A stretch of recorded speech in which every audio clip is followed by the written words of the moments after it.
Hello everyone, I hope you are doing well. Welcome to study point. दोस्तों, study point के ancient history के series में आपका स्वागत है।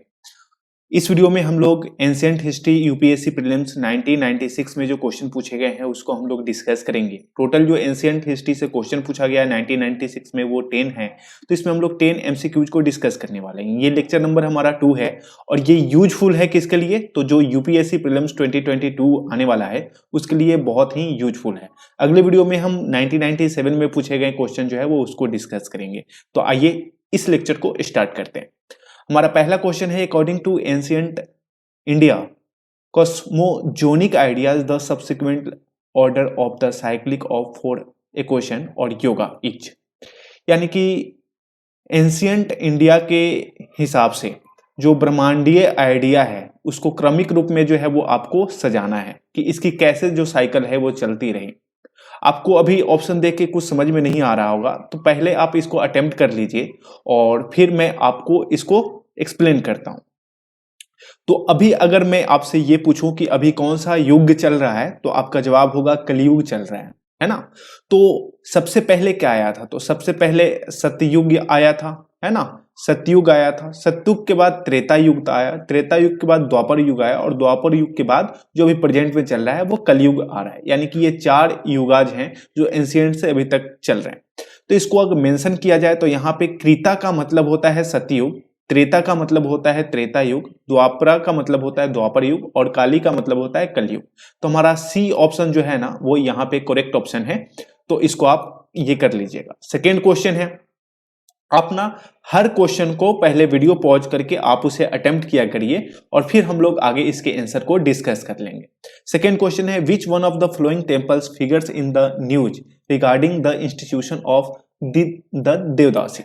अब यहाँ पे देखिए, देवदासी के बारे में इंस्टीट्यूशन में न्यूज में रिगार्डिंग जो है वो उस टाइम में मिला है, यानी कि ये 1996 के न्यूज और एंशिएंट से रिलेटेड क्वेश्चन है। अब यहाँ पे देवदासी के बारे में पूछा गया है, तो आपको पता होना चाहिए देवदासी कौन थी। देवदासी एक लड़की है जो कि अपने पूरे लाइफ यानी कि होल लाइफ अपनी जो है वो समर्पित कर देती है भगवान की पूजा में, भगवान की अर्चना में, भगवान का जो भी आराधना करना है उसमें, यानी कि पूरे के पूरे टेम्पल में। और लास्ट में उनके मरने के बाद जो है उनको जो है वो ह्यूमन वाइफ मान लिया जाता है। किसका? तो जगन्नाथ, लॉर्ड जगन्नाथा का, यानी कि जगन्नाथ का। इसलिए यहां पे जो आंसर है वो आपका हो जाएगा जगन्नाथ टेम्पल। ठीक है।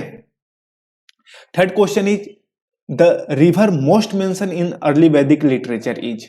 यानी कि इनमें से कौन सा जो रिवर है वो अर्ली जो वैदिक लिटरेचर है उसमें मेंशन है। तो यहां पे अगर हम बात करें तो सप्त सिंधु जो है वो प्रोमिनेंट पार्ट है। अगर वैदिक ऋग वैदिक पीरियड की बात करें तो उसमें जितने भी छंद है ना, ऋग वैदिक में लिखे गए जितने भी छंद है उसमें सप्त सिंधु जो है वो बहुत ही प्रोमिनेंट पार्ट जो है वो उसमें शामिल है। तो इसलिए इसका जवाब जो है वो सिंधु हो जाएगा। Fourth question is, which one of the following is not a part of early Jain literature. अब यहाँ पे अगर आप देखेंगे, आपने अगर पढ़ा है थेरी गाथा, तो ये जो है वो ये बुद्धिज्म का पार्ट है, ये जैनिज्म का पार्ट नहीं है। इट मीन्स ये तीनों के तीनों जो है वो जैनिज्म का पार्ट है। इस मीन्स हमारा जो यहाँ पे आंसर हो गया वो आंसर ए हो गया। ठीक है। Which of the we are common to Buddha both Buddhism and Jainism. कह रहा है कि इनमें से कौन से दोनों में कॉमन है, बुद्धिज्म में भी और जैनिज्म में भी। तो अगर आप इसको देखें, यहाँ पे ये स्टेटमेंट है और यहाँ पे जो है वो इसका आंसर है। तो पहले देख लेते हैं स्टेटमेंट ये कह रहा है, avoidance of extremities of pension of enjoyment. फिर कह रहा है कि indifference to the authorities of Veda, denial of efficacy of rituals और non injury to animals life. अब यहाँ पे अगर देखिएगा ना तो बोथ जो ऑथोरिटी है ना उसको डिनाइड करता है वेदा का। यानी कि जो ये अगर पहले हम लोग बात करें इसको, तो यहाँ पे इन चीजों को दोनों ही जैनिज्म और बुद्धिज्म जो है वो अवॉइड करते हैं, है ना, डिनाइड करते हैं, और दोनों जो है वो अपोज करते हैं एनिमल सेक्रीफाइस को। तो यहाँ पे अगर आंसर की बात करें तो हमारा आंसर हो जाएगा बी, वाई। अब यहाँ पे देखिए, in difference to authority of the Vedas, यानी कि दोनों ही इसको इनडिफरेंस करते हैं वेदा को, तो ये दोनों में कॉमन है। फिर क्या होता है कि डिनाइल इफिकेसी ऑफ राइचुअल्स, ये दोनों को डिनाई करते हैं। फिर जो फोर्थ है वो non injury to animals life, it means हम ये भी कह सकते हैं कि ये दोनों जो है ना अपोज करते हैं एनिमल सेक्रीफाइस को, ठीक है। तो हमारा B is the correct answer. फिर आगे आप बात करते हैं, in the context of ancient Indian society which one of the following terms does not belong to the category of the other three. अब यहाँ पे अगर बात करें तो यहाँ पे चार आपके जो वर्ड हैं वो दिया गया है, कुल्ला, वामशा, कोशा और गोत्रा। अब इनका मीनिंग क्या है, तो अगर हम बात करें तो कोसा जो है वो यूज किया जाता है ट्रेजरी के लिए, वहीं पे बाकी के तीनों वर्ड जो है ना वो फैमिली के लिए रिलेटेड है, यानी कि ये भी फैमिली के लिए, ये भी फैमिली के लिए, ये भी फैमिली के लिए। और यहाँ पे सोसाइटी के रिस्पेक्ट में क्या पूछ लिया कि following terms does not belong to the category of other three, यानी कि तीन से एक अलग होना चाहिए। तो यहाँ पे अलग कौन है, वो कोसा। तो हमारा C is the correct answer. Seventh one, who among the following is known for his work on medicine during the Gupta period, यानी गुप्ता पीरियड के दौरान इनमें से कौन से जो है वो मेडिसिन के लिए जाने जाते हैं। तो जब भी हम सुसूत्रा के बारे में पढ़ते हैं, सुसूत्रा संहिता इनका पूरा नाम है, सुसूत्रा संहिता, यानी कि ऑप्शन डी।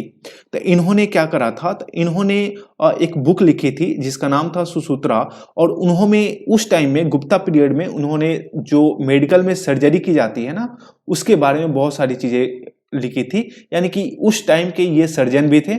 और इस तरीके से ये जो क्वेश्चन है इसका डी ऑप्शन हो जाएगा, यानी कि सर्जरी आज नहीं है, इंडिया में पहले भी प्लास्टिक सर्जरी वगैरह हुआ करती थी, है ना।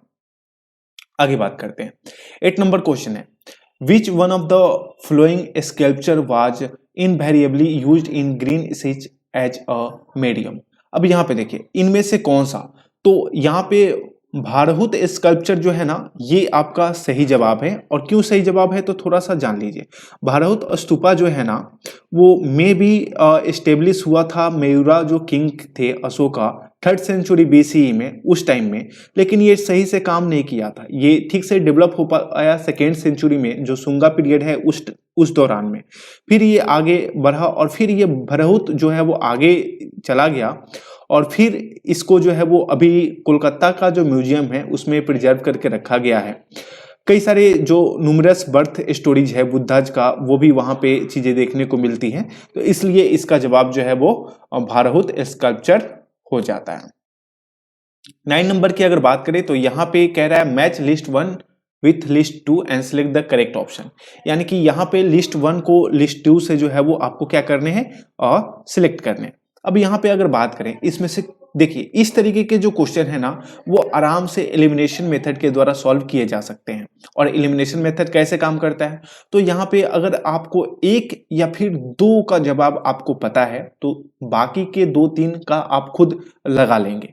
वो कैसे, तो अब मान के चलिए कि हमें ये पता है कि ये जो विशाखा दत्ता थे इन्होंने ये ड्रामा लिखते थे, है ना। और किस तरीके के ड्रामा लिखते थे, तो इन्होंने एक मुद्रा रक्षा नाम का एक ड्रामा लिखा था।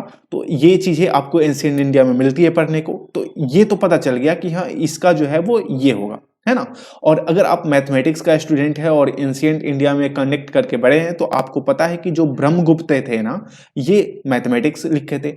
अब यहाँ पे 2 आंसर जो है वो आपको पता चल गया है और बाकी का 2 नहीं भी पता है, तो आप कैसे इसको ये करेंगे। तो देखिए ए का जो है वो 2 नंबर, अब खोजिए ए का 2 कौन कौन सा है। इट मीन्स ये वाला हमारा कैंसिल हो गया, ये कैंसिल हो गया और बच गया ये। अब यहाँ पे हमने डी का देखा कि डी का 4 होना चाहिए, तो दोनों में ही यहाँ पे देखिए कि डी का 4 आ गया है, यानी कि ए 2 हो गया, डी 4 हो गया। अब आपको मिनिमम यहाँ पे एक और आंसर चाहिए ताकि आप इसको करेक्ट कर सकें। तो यहाँ पे करेक्ट करने के लिए आपको ये भी पता होना चाहिए कि जो ये चराका है, चराका ने जो है वो मेडिसिन में काम किया है, यानी कि मेडिसिन के लिए उन्होंने बहुत योगदान दिया है। तो यहाँ पे जैसे ही आप एक को कनेक्ट करते हैं मेडिसिन, तो आपका आंसर जो है वो हो जाता है कौन सा, यहाँ पे सी का 3 है तो एस्ट्रोनॉमी होगा नहीं, यहाँ सी का 1 है। इट मीन्स ये सी नंबर आंसर जो है वो आपका करेक्ट हो जाता है। ठीक है, तो यहाँ पे चराका हो गया और ये बच गया ब्रह्महिरा, तो ये हमारा एस्ट्रोनॉमी से हो जाएगा। तो इस तरीके से ये क्वेश्चन भी सॉल्व हो गया। आखिरी के लास्ट 10 नंबर जो क्वेश्चन है उसको डिस्कस कर लेते हैं। Which one of the following text of ancient India allow divorce to wife rejected by her husband, यानी कि एंशिएंट इंडिया में वो कौन सा टेक्स्ट था जो डाइवोर्स को अलाउ करता था वाइफ के खिलाफ। अब इस चीज को अगर आप देखें तो यहाँ पे बहुत सारी जो चीजें हैं वो लिखी गई हैं, जैसे कि कामसूत्रा है, मानव धर्म शास्त्र है, शुक्रा नीतिसारा है और अर्थशास्त्र है। तो किसमें इसको मेंशन किया गया था?